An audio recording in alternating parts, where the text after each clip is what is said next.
Let's talk Carolina Panthers here for a little bit. This has been one of the more interesting and exciting teams to talk about so far this offseason. They've obviously made a lot of massive additions, starting with the head coach. They filled out the entire coaching staff. Really interesting, a smart way. It really looks like the Panthers are heading in the right direction. They're doing a lot of things really smart. And new head coach Frank Reich had some interesting comments about a key move potentially upcoming for the Panthers. I think it's a really smart decision that he made and the organization is making right now. But before I get into that, Panthers fans, I want to hear from you guys in the comment section below. Like I alluded to, the Panthers made a lot of key moves throughout the entire coaching staff. Of course, it starts with the head coach, both coordinators, a lot of key positions as well. Give us one new addition on this coaching staff that you think will have the biggest impact for the Carolina Panthers into 2023. And let us know who that guy is, of course, in the comment section below. But all right, speaking of new additions, the big name kind of floating around the NFL media sphere right now is none other than former Raiders quarterback Derek Carr. Derek Carr has been linked to a number of teams, including division rival New Orleans Saints, including the New York Jets. He's visited both teams. Both visits reportedly went well, though Derek Carr at the time of this recording has not yet made a decision. And Derek Carr has in fact been linked and rumored by a number of people to the Carolina Panthers. And obviously that could have a potential big impact. Who your franchise quarterback is going to be, that's a question that Frank Reich and the Carolina Panthers are really trying to address this offseason. But when asked about Derek Carr specifically, Frank Reich made a really smart and interesting comment here. And this was first reported by ProFootballTalk.com. I'm going to read here from the report. When asked about Derek Carr, Frank Reich said, quote, "Interesting question," Reich said in his press conference.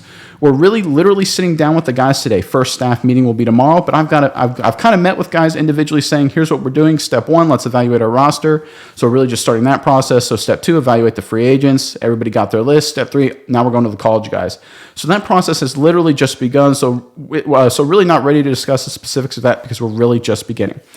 All right, what does this mean? So basically what Frank Reich said here is like, listen, we just started the process. We're not really dealing with Derek Carr. We haven't even filled out our paperwork yet. We haven't even had our first real full staff meeting yet. Does anyone really believe that? No, of course not. Obviously, Frank Reich and his staff had discussions about Derek Carr. He's too big of a name, too important a position for there not to be some discussions, if none other than between Fitterer and Reich about Derek Carr.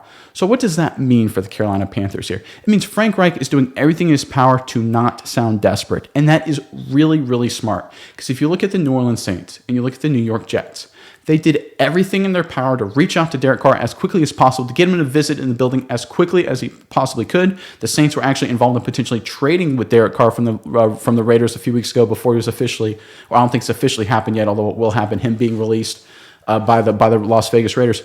So they look desperate. They look like they're willing to do whatever they can to address the quarterback position. That's not a position you want to be in. And that's why what Frank Reich and the Carolina Panthers are doing here is really, really, really smart. Because when you get desperate and when you appear to be desperate to the rest of the league, you're forced into a position where you have to overspend.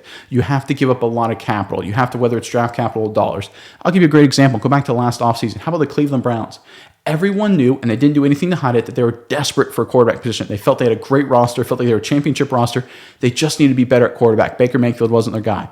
Everyone knows it, so what do? They give up an insane amount of draft capital, a same amount of salary cap space, right? Watson's a $50 million cap hit this year for the Cleveland Browns and will be for the next few years. That's a record, by the way. They give up all that cap space, all that draft capital for Deshaun Watson. We'll see how it works out. What we saw last year, it's not working out so great. Another example, how about the Denver Broncos, right? They felt they had a great roster ready to go, but everyone knew they were desperate, right? Everyone was like, hey, listen, the Broncos were like, hey, listen, we really need a quarterback. We really need to make a big move. Let's call Seattle. Let's give up a huge amount of draft capital and agree to, before we trade with Russell Wilson, to give him a huge deal. How's that working out for the Denver Broncos right now? Right? You do not want to appear desperate because you're forced into difficult decisions. But if you play it cool, if you play it close to the vest, like, hey, listen, I don't even know if Derek Carr interested? Derek who? We're still trying to have meetings. We're trying to figure out who's going to be on our staff. I'm still trying to learn everybody's name, which is obviously not the case, right? He's just deflecting. And what he's doing here is he's making himself not sound desperate. He's making it say, hey, listen, maybe Derek Carr, maybe a rookie, maybe a different veteran, maybe a cheaper veteran and a rookie. Maybe Matt Corral's our guy. We don't know. We're not going to let anyone know what our plan is right now because there are so many options. They obviously have a high enough draft pick to potentially trade up or get a guy. They obviously have the option to maybe go after a Derek Carr or maybe go after a cheaper veteran. Maybe Matt Corral is actually their guy. Maybe Frank Reich wants to evaluate him. But don't reveal your hand at this stage in the game. There's too much time left in the offseason. Too many different things can happen. And if you appear and look desperate now, let's say they say, hey, listen, let's say he comes out and says, hey, listen, we're all in on Derek Carr. We really want Derek Carr. And he goes to the Jets. And the draft comes around and they want to trade up and get their quarterback. Instead of trading up 2 spots, they would have maybe only have to give up a second-round pick. Now whoever they're trading with is like, hey, I know you guys are desperate. You guys were all in on Derek Carr. You lost him. You're going to have to give me up a lot more draft picks to trade up. Maybe a first-round pick now. right? And those are the kind of things that happens when you do things stupid, when you do dumb things and let people know that you're desperate for the quarterback position. And that's why I really love what Frank Reich's doing here, because it's the perfect deflection. Right, because, hey, listen, I'm a new guy here. We're just still trying to figure things out. I've got no comment on Derek Carr. Right, because if he says, I don't like Derek Carr, that's kind of revealing one side of his hand. If he tries and obviously acts desperate and say, hey, listen, we're all in trying to really go after Derek Carr, that reveals another side of his hand. But instead, he deflects it perfectly. And it's these kind of moves, these kind of leadership things. He says this classic, almost Belichickian kind of deflection that really shows me that the Carolina Panthers under Frank Reich are truly now run really intelligently. Obviously, they made a lot of great hires. We talked about on the show a lot. I think a lot of them are really great. McCown's my personal favorite, but there's a lot. I think Caldwell's a great hire as well. There's a lot of great moves here that the Carolina Panthers made this offseason.